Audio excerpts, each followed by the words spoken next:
Hello everyone, কেমন আছো তোমরা সকলে? আশা করছি সকলে ভীষণ ভালো আছো আর আমিও খুব ভালো আছি। তো অনেক দিন কোনো ব্লগ শ্যুট করা হয় না, তো ভাবলাম আজকে একটা ছোট্ট মিনি ব্লগ করি।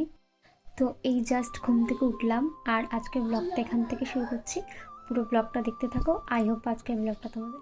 তো দেখো, ঘুম থেকে ওঠে আগে আমি বিছানাটা ক্লিন করে নিচ্ছি।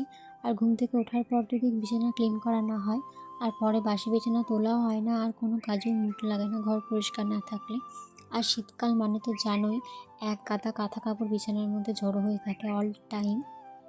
আর আমার বেবি যেহেতু অনেকটাই ছোট, সেই জন্য ঘরটা বারবার অগোছালো হয়ে যায় আর বারবার গোছাতে হয়। তো এই ঘরটা ক্লিন করে নিয়েছি, বিছানাও গোছানো হয়ে গেছে। আর এবারে সামনের ঘরটা, চলো পুরো ভিডিওটা দেখতে থাকো।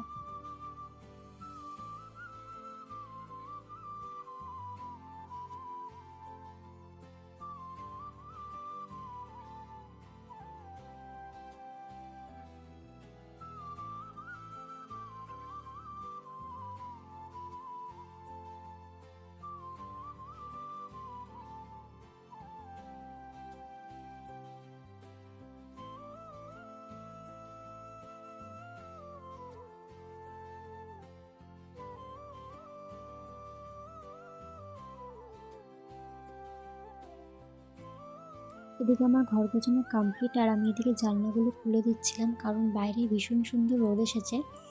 বাইরে বেশি রোদ না এলে কিন্তু জানলাগুলো খোলা হয় না, কারণ আমাদের বাড়ি যেহেতু একদম মাঠের পাশে, তো ভীষণ ঠান্ডা হাওয়া দেয়। শীতের সকালে কিন্তু এরকম সুন্দর রোদ এলে খুব ভালো লাগে, মনটাই ভালো হয়ে যায়। চলো তোমাদেরকে একটা সুন্দর জিনিস দেখাই। দেখো আমাদের বাড়িতে কত ফুল ফুটেছে, গাঁদা ফুল। আর ফুলগুলো কিন্তু ফোনে অনেকটাই ছোট লাগছে, এতটা ছোট না, অনেক বড় বড় ফুলগুলো। এই ফুলগুলো দিয়ে আমরা পুজো দিই না, কারণ দেখতে অনেক সুন্দর লাগে, সাজানোই থাকে। এদিকে আমার গোলাপ গাছ হনুমান খেয়ে একদম নষ্ট করে দিয়েছে। এদিকে আমার পাপা ওর পিপির করে ঘুরে বেড়াচ্ছে। ও কিন্তু সকাল হয়ে গেলে পরে একদম ঘরে থাকতে চায় না, আর ঘোরার জন্য প্রচণ্ড কান্নাকাটি করে। মানে সকাল হয়ে গেলে ওকে বাইরে নিয়ে বেরোতে হবে, একেবারে ঘরে থাকবে না। আজকেও অনেক সকালবেলা বেরিয়ে পড়েছে ঘুরতে। আর আজকে সকাল সকাল রোদও এসছে, সেই জন্য ওকে নিয়ে পিপি রোদে বসেছিল এতক্ষণ।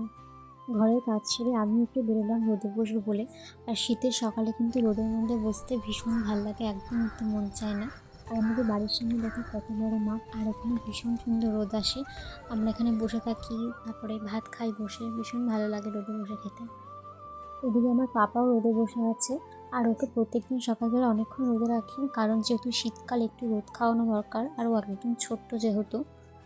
আর আমি একটু রোদে বসে ব্রাশ করছিলাম, আর তারপর আমার পাপা ভীষণ কান্নাকাটি করছিল, ওর খিদে পেয়েছে। আর তাই জন্য তাড়াতাড়ি করে মুখটা ধুয়ে ঘরে গিয়ে ওকে খাবার খাওয়াবো এবারে। তো চলো পুরো ভিডিওটা দেখতে থাকো।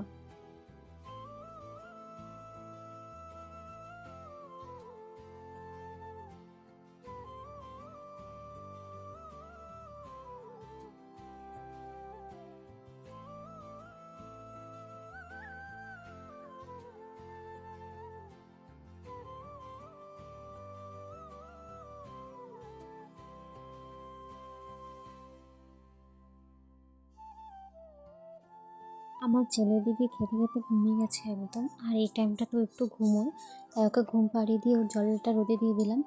আর ওর তেলটা রোদে দিয়ে দিলাম, কারণ তেলটা একদম ঠান্ডা হয়ে থাকে, আর রোদে দিলে পরে একটু গরম হয়, তো ওর গায়ে লাগালে পরে খুব একটা ঠান্ডা লাগবে না। চলে এলাম ওর বোতলটাকে ফোটাতে আর ওর জল গরম করতে। মানে প্রত্যেকদিন সকালবেলা এই কাজটা মাস্ট, এটা করতেই হবে প্রত্যেকদিন। ওর বোতলটা ফোটানো আর জলটা গরম করা। বোতল ফোটানো আর গরম জল করাটাও কমপ্লিট হয়ে গেছে। এরপর আমি সকালে খাওয়া দাওয়া করে জামা কাপড়গুলো ধুতে চলে গেছিলাম। খাওয়া দাওয়া করছিলাম, সেটা আর ভিডিও করতে পারিনি, কারণ ছেলে যেহেতু ঘুমিয়ে পড়েছে, সেই জন্য খুব তাড়াহুড়ো করে কাজ করছিলাম, কারণ ও বেশিক্ষণ একদম ঘুমোতে চায় না দিনের বেলা, একটু ঘুমিয়ে উঠে পড়ে। খুব তাড়াহুড়ো করছিলাম, কারণ এখন ঘুমোচ্ছে। ও ঘুম থেকে উঠে গেলে পরে ওকে আবার তেল ম্যাসাজ করতে হবে, আর তারপর স্নান করাতে হবে। দেখো তাড়াতাড়ি করছে বলে দেরি হলো। জামাটা কিনতে গেলে আমার টুক করে নিচে পড়ে গেল মাটির মধ্যে, তো আবার জামাটাকে নতুন করে ধুতে হবে। এইরকমই হয় জানো তো, যখনই তাড়াহুড়ো করতে চাই না কোনো কাজ নিয়ে, তখনই সেই কাজটা করতে আরও বেশি দেরি হয়ে যায়। এরপর আমার ছেলেকে স্নান করিয়ে দিয়েছিলাম, আর সেগুলো ভিডিওতে দেখাতে পারছি না, কারণ যেহেতু আমি একা একাই ক্যামেরা করি, তো ভীষণ অসুবিধা হয় একা একা ভিডিও করতে। আর এরপরে স্নান করানোর পর ওর সাথে একটু খেলা করছিলাম। আর আজকের ভিডিওটা কেমন লাগলো কমেন্ট করে জানিও, আর ভালো লাগলে চ্যানেলটিকে সাবস্ক্রাইব করে দিও। দেখা হবে নতুন একটা ভিডিওতে। টাটা।